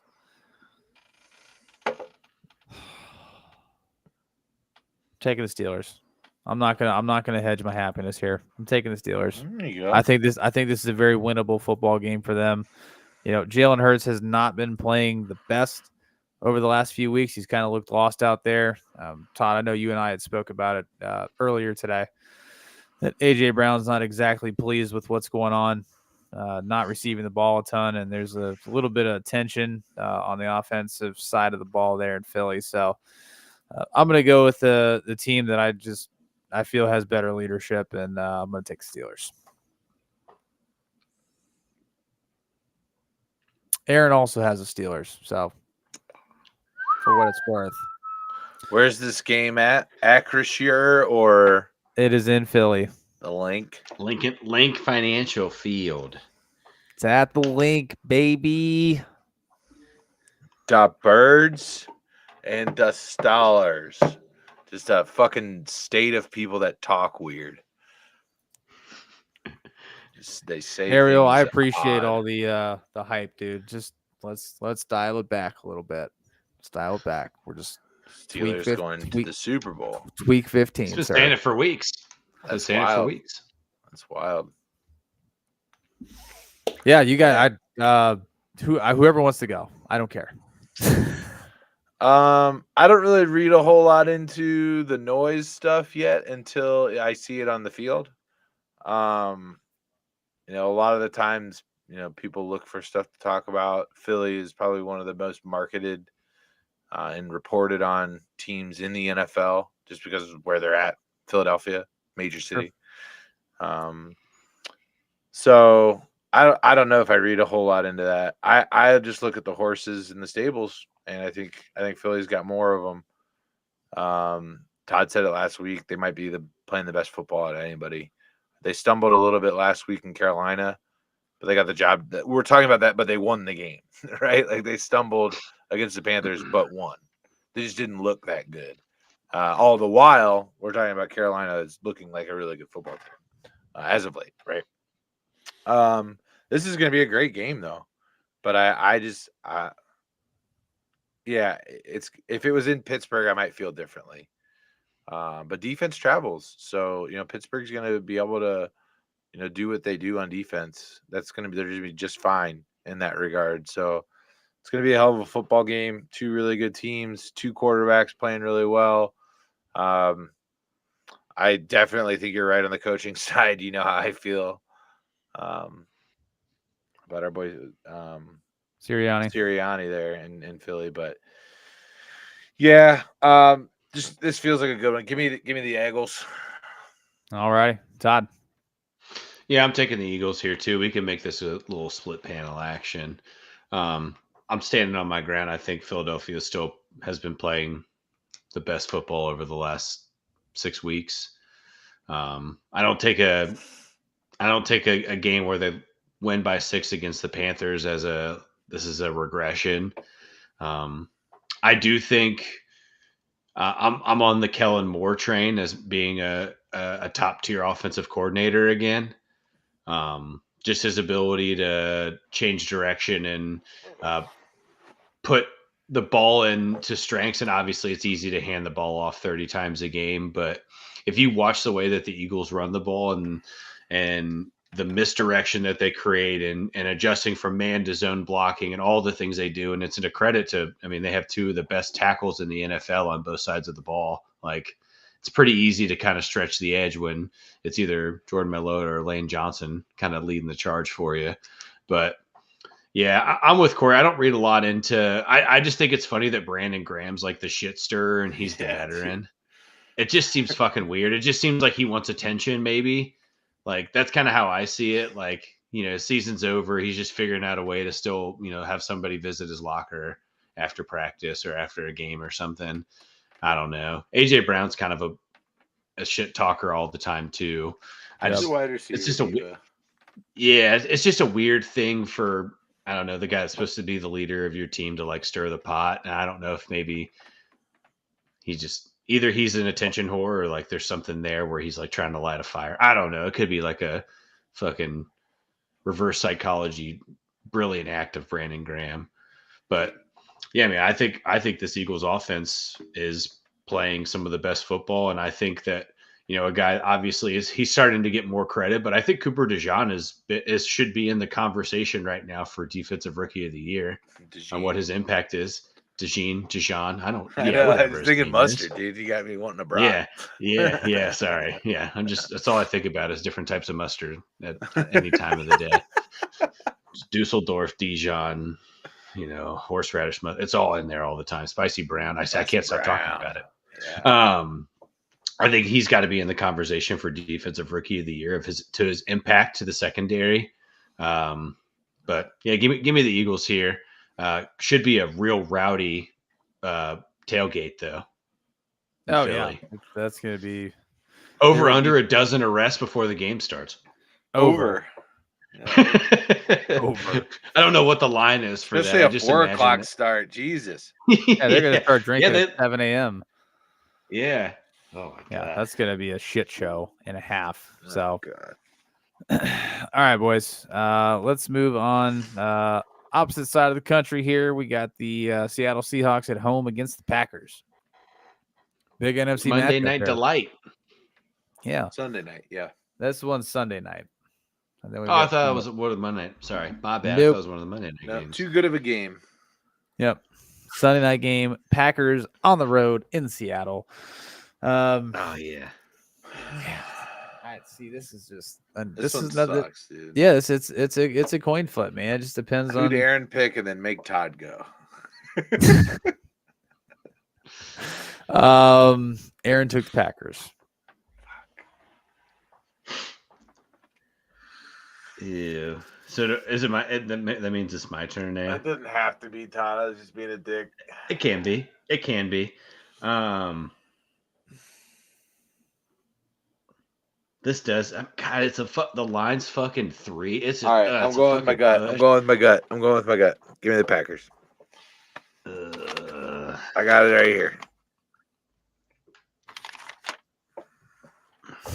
Give me the Packers. Fuck. The Packers defense has been pretty good. I will say that. They were a hell of a waiver wire acquisition for me in fantasy, that's for sure. Yeah. Oh. Yeah, God damn. See, this is what happens though, is that you were like, no, I'll go. Or you go. And I'm sitting here fucking take your team. Yeah, I'm taking the fucking Packers too. It's fine. There's everything Mary and I talked about it. She said she's taking the Packers. I'm gonna side with Mary here. Fair enough. Where are we at on Jordan Love?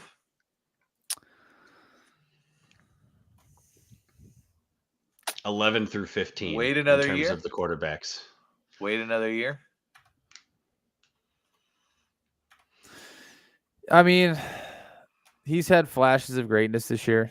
I just don't think I don't know. I think I still need a little more time before I can give you an honest opinion. But what direction do they go in if it's not Jordan Love though? Yeah, that's a problem, right? Yeah, that's a real problem. He seems like a kind of quarterback that gets a GM fired though. Ooh, interesting. Yeah, we'll see, man. I mean, I don't think that they move off of Jordan Love. They can't. At least, yeah. Yeah, they're stuck, they right? obviously just signed him. So, but yeah, I think Jordan Love can be the guy. He's one of the highest paid quarterbacks in football. Yeah, I think he can be the guy. I think he's got that talent. His ceiling's there, but we just need to see a little bit more consistency out of him. That's just kind of where I stand with the whole situation. So, Brad Johnson won a Super Bowl, right? Like, yeah. Let me be. Trent Dilfer has a ring. Hold on. So. But this is my point. Okay, that's not the norm. Okay, that's not. That's what I'm saying. You can get one a decade. It can happen. It absolutely can happen. But it's not the recipe. All right, you can win a chili cook-off just by fucking winging it, but you probably need to know what you're doing if you want to do it. You got to know the recipe. And I guess the point that the counter would just be like, look at. There's a lot of guys that you would call like elite or like, yeah, that we can win a Super Bowl with this guy. And you're not saying, I just need to see more consistency out of him. You know what I mean? Sure. You know, that we don't say that about the top guys. So that's my only thing with him. And I mean, he does. I think you're right, Bobby. There are times where he makes really good throws sometimes. They're typically where the wide receiver has like a couple yards of separation and they're down the field. Yeah. And then he makes a lot of head scratchers too. You're just like, what in the world is going on here? Yeah. So he's in a good spot with Matt LaFleur, though. He's got a good coach. Yeah, I would agree with that. All right, on to the first round of Monday night games. We've got the Bears on the road in Minnesota. I'm assuming everybody's got the Vikings. Does anybody have anything to add? Todd, good call on the Bears. They suck. They're a bad football team. Yeah, I overshot that one last week. You weren't alone. You're not alone in that. No, not at all. I was not a lone wolf there. No. You know what's funny is there's 8 of us or 9 of us that do this consistently, and only 3 people had the 49ers last week. So wild. But yeah, after last week's performance, there is no fucking shot in the dark that I will be picking the Bears at any point for the remainder of the season. One thing I will say on their behalf, because I know we got a guy that stops by a lot when he can. I know he's probably working tonight. Shout out Rob. He's a big Bears fan. You've got a lot of really good pieces. You're just a bad team right now. That doesn't mean that you're going to be. And I know that it doesn't really do a whole lot for Bears fans because I feel like we've been saying that for a long time. but you've got a lot of really good pieces right now. And if you Yep. can make it work with Caleb, which I think you can, I still think you can. I'm still waiting on my pizza, Tez. If you're in here, so Dude. I for what it's worth, Ted, been waiting on been waiting on a Whopper for 3 years. So just putting that out there.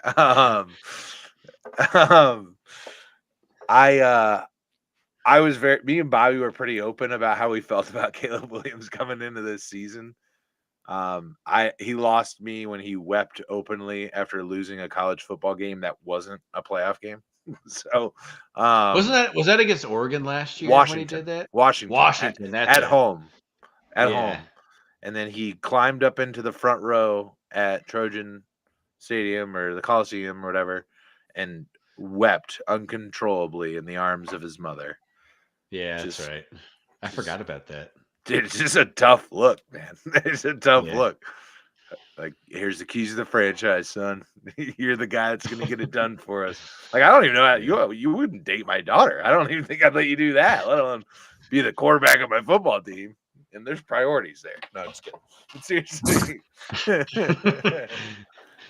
Yeah, I think there's a lot of people now too calling Ryan Poles into question on what his decision-making level is too, because you're looking at a lot of the moves that he's made, out excluding the trade with the Panthers, which that's not his decision. That's just the Panthers giving you the farm, right? Well, it's not like you're he's part of that. You have to ask for that to get it, right? And you have to be able to negotiate. And he got DJ Moore out of it. At the end of the day, Moore. he got and they paid him accordingly. But all the other moves that they've made, like, it just seems like nothing has shook out for them. I love Montez Sweat. Right. But you've also got Jaquan Brisker in there, who's been a problem. You have Terrell Edmonds, who can't stay healthy. You've given up picks. Like, there are issues within that, right? And obviously, Corey and I are pretty familiar with front office blunders, or, at least he's trying to make moves, I guess. I don't know. Aaron We're not used too. to that. Yeah. Yeah, Aaron too. But I think the saving grace for the Bears is that it's not that you're a fucking quarterback away from contending, which has been their MO for a really long time. Like, I mean, you can't get sacked 57 times or whatever Caleb Williams has been sacked and be like, yeah, it falls on his shoulders. Yeah, he's the reason for some of those sacks, right? Like, he holds onto the ball for a long time. He's moving around in the pocket, whatever. But like, they don't have it happened to Justin Fields too. Yeah, and they fucking in Chicago booed him out. He was the problem, right? So maybe rationalization comes around here, and you say like, oh, maybe Justin Fields wasn't the root cause of this. Maybe it's that we just have consistently put out a shit coaching staff for the last decade and rotate offensive coordinators every year in and out the door. This isn't like a Mitch Trubinsky.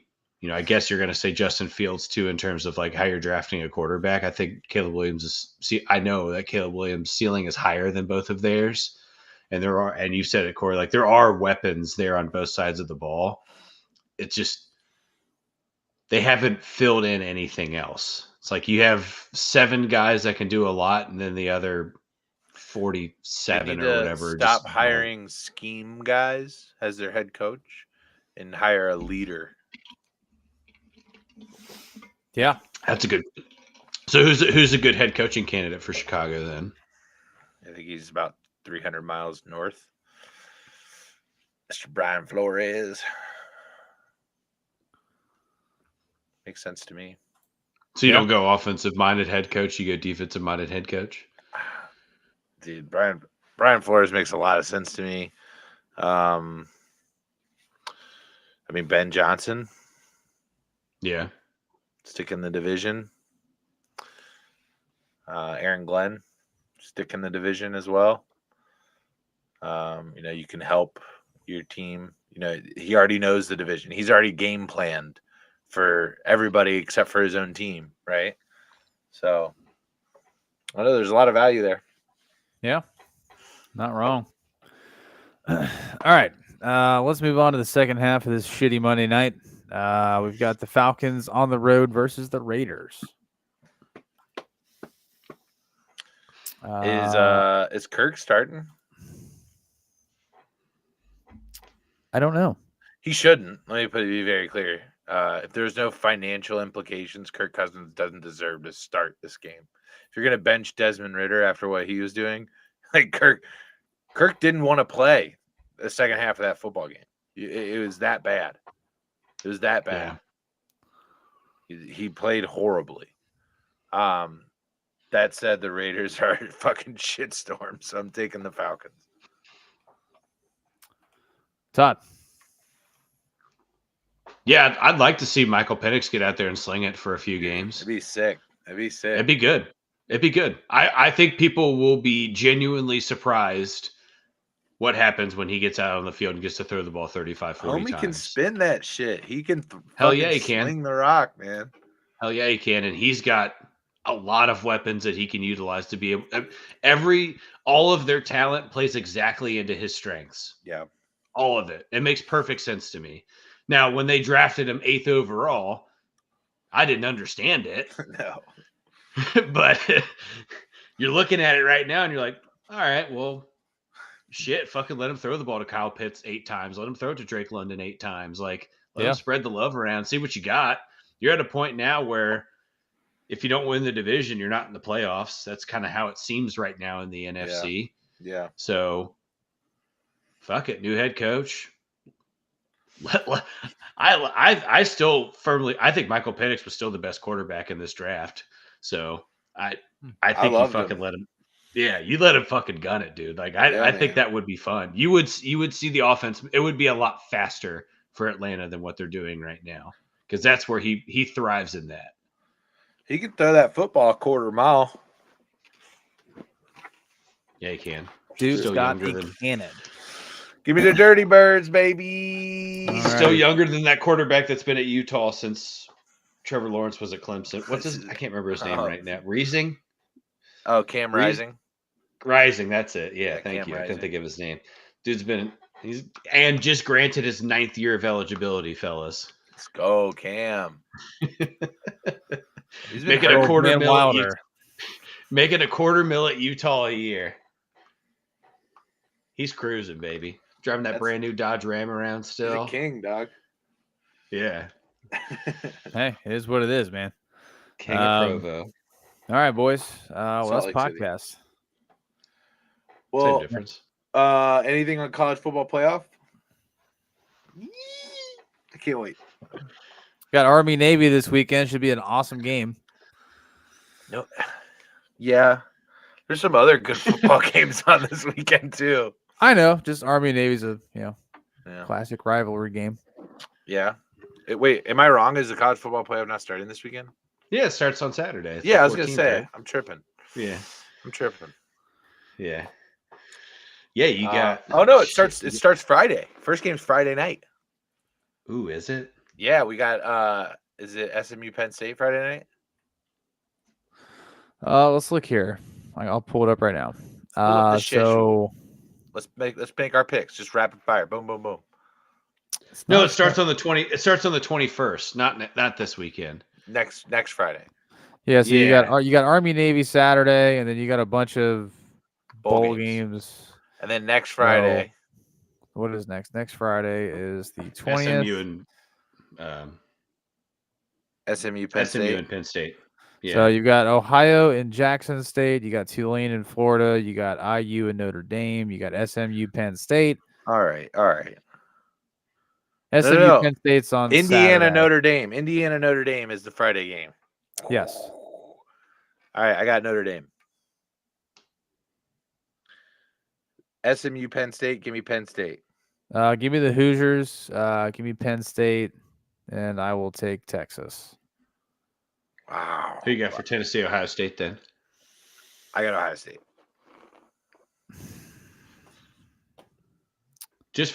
Before Bobby makes his pick, can we just talk about how fucking college football playoff just dog walked Oregon? Yeah, they got a tough break. Yeah. But at the same time, I don't think Georgia is Carson Beck's out. And Yeah, he's done. He's done for the rest of the year. Stockton isn't that. So, they're at home, or not? I guess not at home, but I'll take the Buckeyes. They are home. Yeah, it's a home Yeah, game. so Oh, this it's a home first game? round of the so the first round of the college football playoffs, if you are the home team, it is in your home stadium. Well, yeah, give me the Buckeyes then. I think there's a lot of argument to be had about like the message that's going around basically is we are incentivized. This is like the ADs of all the teams. We are incentivized to not schedule a tough out of conference schedule. Like we need to be playing cupcake games because it's more important to win more of your games than it is to beat good teams, is what they're saying, right? Like South Carolina, for instance, is a team that feels that way. And I think that's right. I think it makes a lot of sense. If you look at a team like Indiana getting into the playoff, going 11-1, having not beaten a ranked opponent with possibly the easiest schedule in college football. Yeah, it makes a lot of sense. I got do you want to just make this short and sweet? What's your final four? I guess what's your final four, and then what's your national championship? Who's your champion? I mean, Oregon's going to be in the championship. I've got them going. Okay. So you got and Oregon. winning. Okay, so you got Oregon going all the way. Who are they playing in that game? I need to see the bracket. Yeah, it can't be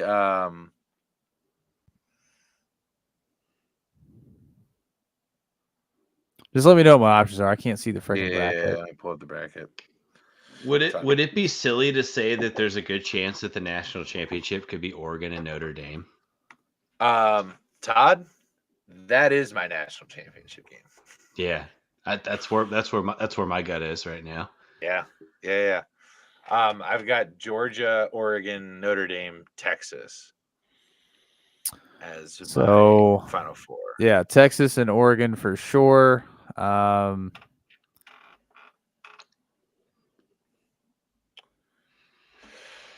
If you got Texas and Oregon, that's one side of the bracket. Give me Penn State and IU.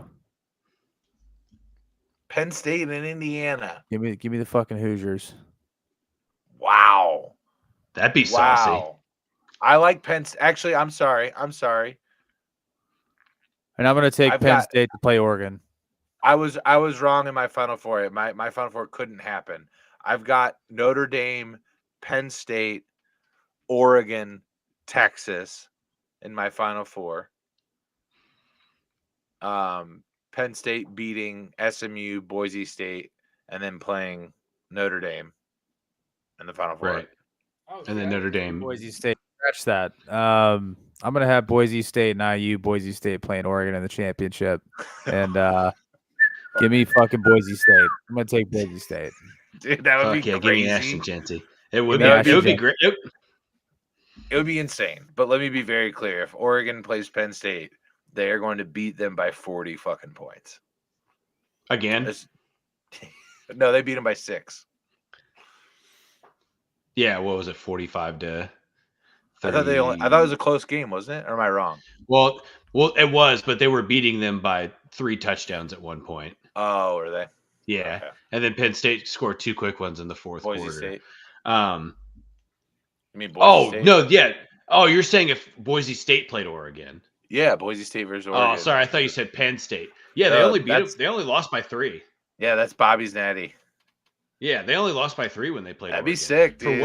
I'd root for it. Give me an underdog, dude. That'd be sick. That'd be sick. For what it's worth, I think if they end up beating Clemson and they play Arizona State, I think Arizona State will beat them. Oh, that'd be sick.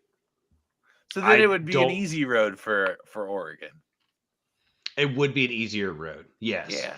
Sounds good. Texas appreciate you, man. Texas has not played well for 5 weeks? Like they haven't played. They just played in the SEC championship. Right. But I'm just saying, like their quality of wins is not. I'm not at a point where like I've watched Arizona State the last 5 weeks, Got and you. They're on a they heater. move the ball. Yeah, they move the ball. It's honestly they play very similarly to the way Oregon plays. Yeah. In terms of like, it's all no huddle. Like Cam Scatabo, he's kind of a douchebag, but Yeah. he's fun. He's fun to watch run the ball though. Yeah. He does not go down.